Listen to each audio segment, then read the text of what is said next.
You're used to seeing them do those safety demonstrations before the flight, but what you don't see is where some flight attendants sleep during layovers. We checked out a number of their crash pads, including one where they are piled in 30 to 1 home. Lisa Guerrero reports. Come fly with me, let's fly away.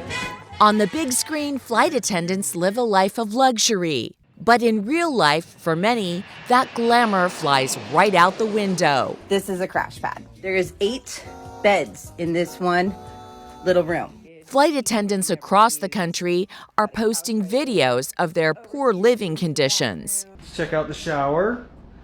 It's gross, as usual. These flight attendants say they cram into these so-called crash pads with as many as 30 fellow airline workers while on call.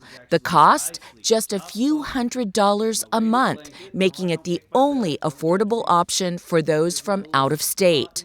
Flight attendant crash pads have been around for years, and at one point were even seen as a rite of passage. But now some are so fed up with cramped quarters and low wages, they say they may just quit altogether. I just wanted people to see what the actuality is. Flight attendant Jen Barnes says she has no option but to share this packed hotel suite with 7 other women in Chicago.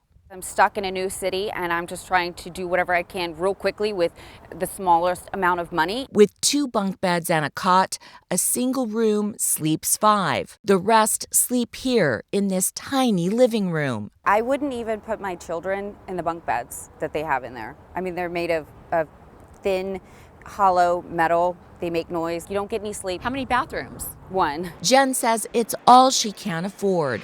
Like most flight attendants, she's only paid for the few hours the plane is in the air, not the time before takeoff and in between flights. We can work a 16-hour day and only get paid for 6 of those hours. Make it right! Make it right! The same day we spoke to Jen Barnes, more than 100 flight attendants gathered outside Chicago O'Hare Airport, threatening to strike if pay isn't increased and working conditions aren't improved. We can't just shut these places down. We have to make sure that people actually have a place to stay, because sometimes it can get even worse. If the crews don't have a crash pad to go to, what do they have?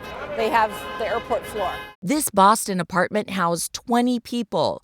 It was deemed such a potential death trap by fire officials, they shut it down. This is my crash pad. I share it with 29 other people. This flight attendant, who owns a home in Dallas, says when she got assigned to New York's LaGuardia Airport, she had to make sacrifices. We have to dedicate everything into being a flight attendant. If you do not make your flight, then you are out of a job.